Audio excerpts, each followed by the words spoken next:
జననం డిసెంబర్ 25, 1924. పుట్టిన ప్రదేశం గ్వాలియర్, మధ్యప్రదేశ్. మరణం ఆగస్టు 16, 2018. మరణించిన ప్రదేశం న్యూఢిల్లీ. తల్లిదండ్రులు కృష్ణదేవి, కృష్ణ బిహారీ వాజ్పేయి. విద్య డిఏవి కళాశాల, కాన్పూర్. పిల్లలు నమితా భట్టాచార్య. పరిచయం: అటల్ బిహారీ వాజ్పేయి భారతదేశ మాజీ ప్రధానమంత్రి. అతను 3 సార్లు ఆఫీసులో ఉన్నాడు. మొదట 1996లో 13 రోజులు, ఆ తర్వాత 1998 నుండి 1999లో 13 నెలలు, ఆ తర్వాత 1999 నుండి 2004 వరకు 3 సార్లు, 1996, 1998 మరియు 1999లో భారతదేశంలో భారతీయ జనసంఘ్ ఎంపీగా తన రాజకీయ జీవితాన్ని ప్రారంభించి ఆ తర్వాత పనిచేశాడు. మొరార్జీ దేశాయ్ నేతృత్వంలోని జనతా ప్రభుత్వంలో విదేశాంగ మంత్రిగా. జనతా ప్రభుత్వం కూలిపోయినప్పుడు అతను భారతీయ జనసంఘ్లోని ఇతర సభ్యులతో కలిసి భారతీయ జనతా పార్టీ (బీజేపీ) అనే కొత్త రాజకీయ పార్టీని స్థాపించాడు. తరువాతి దశాబ్దంన్నర కాలంలో భారతదేశమంతటా బీజేపీ విస్తరణలో కీలక పాత్ర పోషించారు. ఫలితంగా 1996, 1998, 1999 సార్వత్రిక ఎన్నికల్లో బీజేపీ అతిపెద్ద పార్టీగా అవతరించి ప్రధానమంత్రి అయ్యారు. తన కెరీర్లో 10 సార్లు లోక్సభకు, 2 సార్లు రాజ్యసభకు ఎన్నికయ్యారు. జీవితం తొలి దశ: అటల్ బిహారీ వాజ్పేయి 1924 డిసెంబర్ 25న గ్వాలియర్లో కృష్ణాదేవి మరియు కృష్ణ బిహారీ వాజ్పేయి దంపతులకు జన్మించారు. అతని తండ్రి కవి మరియు పాఠశాల ఉపాధ్యాయుడు. అటల్ బిహారీ వాజ్పేయి గ్వాలియర్లోని సరస్వతి శిశు మందిర్లో పాఠశాల విద్యను పూర్తి చేశారు. ఆ తర్వాత అతను గ్వాలియర్లోని విక్టోరియా కాలేజీ నుండి గ్రాడ్యుయేషన్ పూర్తి చేశాడు. అతను కాన్పూర్లోని డిఏవి కళాశాల నుండి పొలిటికల్ సైన్స్తో పోస్ట్ గ్రాడ్యుయేషన్ పూర్తి చేశాడు. హృదయపూర్వక కార్యకర్త, అతను ఆర్య కుమార్ సభ అని పిలువబడే ఆర్యసమాజ్ యువజన విభాగంలో చేరాడు మరియు 1944లో దాని ప్రధాన కార్యదర్శి అయ్యాడు. అతను 1942లో తన సోదరుడు ప్రేమ్తో కలిసి క్విట్ ఇండియా ఉద్యమంలో కూడా పాల్గొన్నాడు. అటల్ బిహారీ వాజ్పేయి 1939లో రాష్ట్రీయ స్వయంసేవక్ సంఘ్ (ఆర్ఎస్ఎస్)లో స్వయంసేవక్గా చేరారు. అతను 1940 నుండి 1944 వరకు అధికారుల శిక్షణా శిబిరంలో చేరాడు మరియు 1947లో ప్రచారక్ అని కూడా పిలువబడే పూర్తికాల సభ్యుడిగా మారాడు. అతను న్యాయశాస్త్రంలో చేరాడు, కానీ భారతదేశ విభజన కారణంగా ఏర్పడిన గందరగోళంలో దానిని వదులుకున్నాడు. అతను ఉత్తరప్రదేశ్కు విస్తారక్ (ప్రొబేషనరీ ప్రచారక్) గా పంపబడ్డాడు. అక్కడ అతను రాష్ట్రధరామ, పాంచజన్య, స్వదేశ్ మరియు వీర్ అర్జున్తో సహా వివిధ వార్తాపత్రికలలో ఉద్యోగం పొందాడు. రాజకీయ వృత్తి: వాజ్పేయి 1951లో కొత్తగా ఏర్పాటైన రాజకీయ పార్టీ భారతీయ జనసంఘ్లో పనిచేయడం ప్రారంభించినప్పుడు తన అధికారిక రాజకీయ జీవితాన్ని ప్రారంభించారు. ఆయన ఉత్తర ప్రాంతానికి పార్టీ జాతీయ కార్యదర్శిగా నియమితులయ్యారు. సంవత్సరాలుగా అతను తరచుగా పార్టీ నాయకుడు శ్యామప్రసాద్ ముఖర్జీతో కలిసి కనిపించాడు. 1954లో కాశ్మీర్లోని కాశ్మీరియేతర భారతీయ సందర్శకుల పట్ల వివక్షపూరితంగా ప్రవర్తించడాన్ని నిరసిస్తూ ముఖర్జీతో కలిసి వాజ్పేయి కాశ్మీర్లో ఆమరణ నిరాహార దీక్ష చేపట్టారు. శ్యామప్రసాద్ ముఖర్జీ అరెస్టు మరియు సమ్మె సమయంలో జైలులో మరణించారు. 1957లో బలరాంపూర్ నియోజకవర్గం నుంచి తొలిసారిగా లోక్సభకు ఎన్నికయ్యారు. అతను తన అద్భుతమైన వక్తృత్వం మరియు ఉచ్చారణ ద్వారా పార్లమెంటులో తక్షణమే తనదైన ముద్ర వేశారు. అతని వక్తృత్వ నైపుణ్యం అప్పటి ప్రధాని జవహర్లాల్ నెహ్రూతో సహా చాలా మంది హృదయాలను గెలుచుకుంది. పండిట్ దీనదయాళ్ ఉపాధ్యాయ మరణానంతరం 1968లో వాజ్పేయి జనసంఘ్కు ముఖంగా మారారు మరియు జనసంఘ్ జాతీయ అధ్యక్షుడయ్యారు.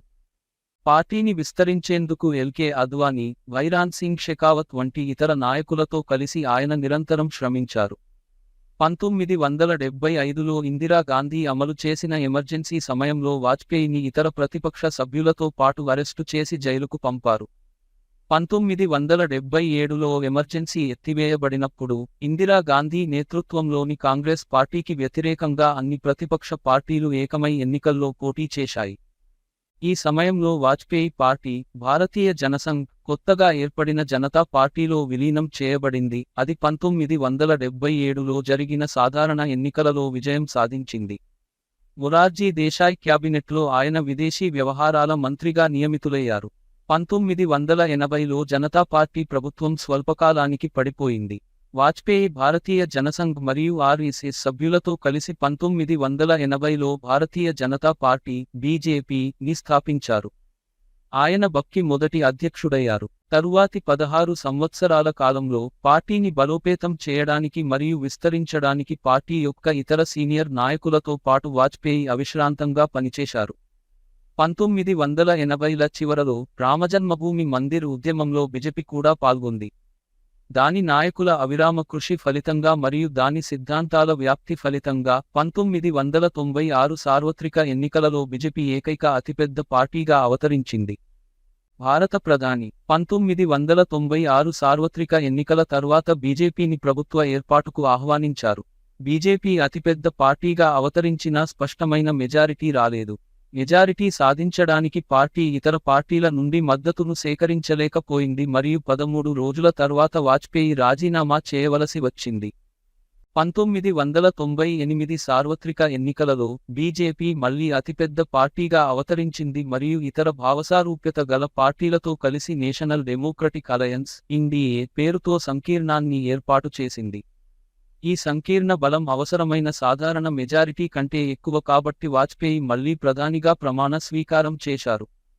కానీ జయలలిత పార్టీ అన్నాడీఎంకే ప్రభుత్వానికి మద్దతు ఉపసంహరించుకోవడంతో ఈ ప్రభుత్వం 13 నెలలు మాత్రమే కొనసాగింది. లోక్ సభలో జరిగిన విశ్వాస తీర్మానంలో ఒక్క ఓటు తేడాతో ప్రభుత్వం ఓడిపోయింది. తన 13 నెలల సుదీర్ఘ పాలనలో అటల్ బిహారీ వాజ్పేయి ప్రభుత్వం అనేక మార్గనిర్దేశం చేసింది. మే 1998లో పోఖ్రాన్లో భారత్ 5 అణు పరీక్షలను నిర్వహించి అణ్వాయుధ దేశంగా అవతరించింది.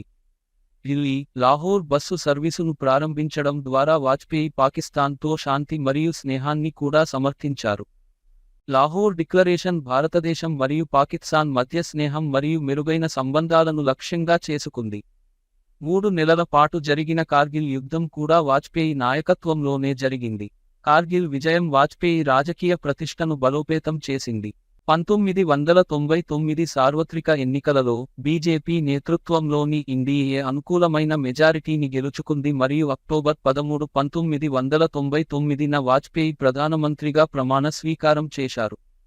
తన మూడవసారి వాజ్పేయి అనేక సుదూర నిర్ణయాలు తీసుకున్నారు మరియు అనేక ఆర్థిక మరియు మౌలిక సంస్కరణలను ప్రవేశపెట్టారు. అతను ముఖ్యంగా జాతీయ రహదారుల అభివృద్ధి ప్రాజెక్ట్ మరియు ప్రధాన మంత్రి గ్రామ్ సడక్ యోజన వైపు మొగ్గు చూపాడు. అందరికీ ప్రాథమిక విద్య అనే లక్ష్యాన్ని సాధించడంలో సహాయపడటానికి అతను 2001లో సర్వశిక్ష అభియాన్ను ప్రారంభించాడు.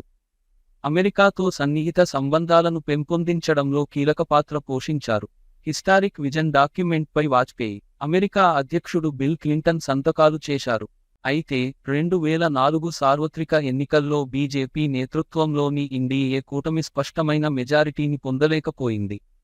కాంగ్రెస్ ఇతర పార్టీలతో కలిసి ఒక కూటమిని ఏర్పాటు చేసింది మరియు ఈ కూటమికి యునైటెడ్ ప్రోగ్రెసివ్ అలయన్స్ (యూపీఏ) అని పేరు పెట్టారు. ఈ సంకీర్ణానికి నాయకుడిగా మన్మోహన్ సింగ్ ఎంపికయ్యారు. వాజ్పేయి ప్రధానమంత్రి పదవికి రాజీనామా చేశారు మరియు మన్మోహన్ సింగ్ భారతదేశానికి కొత్త ప్రధాని అయ్యారు. పదవీ విరమణ: ప్రధానమంత్రి పదవికి రాజీనామా చేసిన తర్వాత అటల్ బిహారీ వాజ్పేయి ప్రతిపక్ష నేత పదవిని చేపట్టకూడదని నిర్ణయించుకున్నారు. అయితే ఆయన ఎన్డీఏ చైర్మన్గా కొనసాగుతున్నారు. డిసెంబర్ 2005లో అతను క్రియాశీల రాజకీయాల నుండి రిటైర్మెంట్ ప్రకటించాడు మరియు తదుపరి సాధారణ ఎన్నికలలో పోటీ చేయనని ప్రకటించాడు. వ్యక్తిగత జీవితం: అటల్ బిహారీ వాజ్పేయి జీవితాంతం బ్రహ్మచారిగానే ఉన్నారు. అతనికి నమితా భట్టాచార్య అనే దత్తపుత్రిక ఉంది. వాజ్పేయికి భారతీయ శాస్త్రీయ సంగీతం మరియు నృత్యం అంటే ఇష్టం. అతను కవిత్వాన్ని కూడా ఆరాధించేవాడు మరియు స్వయంగా పద్యాలు రాశాడు. 2009లో అతను స్ట్రోక్తో బాధపడ్డాడు, అది అతని ప్రసంగం మరియు అభిజ్ఞా సామర్థ్యాలను తీవ్రంగా ప్రభావితం చేసింది. తన జీవితంలో చివరి కొన్ని సంవత్సరాలలో అతను వీల్ చైర్కే పరిమితమయ్యాడు మరియు వ్యక్తులను గుర్తించలేదు. తన జీవితంలో చివరి కొన్ని సంవత్సరాలలో అతను ఏ పబ్లిక్ ఈవెంట్లో కూడా కనిపించలేదు. అవార్డులు: అటల్ బిహారీ వాజ్పేయిని భారతదేశ అత్యున్నత పౌర పురస్కారం, ఆయన భారతరత్న అవార్డుతో సత్కరించారు. 2015 మార్చి 27న అప్పటి భారత రాష్ట్రపతి ప్రణబ్ ముఖర్జీ ఆయన నివాసంలో ఆయనకు ఈ అవార్డును అందజేశారు. అతని జన్మదినమైన డిసెంబర్ 25ని ఏకకాలంలో గుడ్ గవర్నెన్స్ డే గా ప్రకటించారు. అతను సత్కరించిన ఇతర అవార్డులలో కొన్ని: పద్మవిభూషణ్ 1992, అత్యుత్తమ పార్లమెంటేరియన్ అవార్డు 1994 మరియు లోకమాన్య తిలక్ అవార్డు 1994.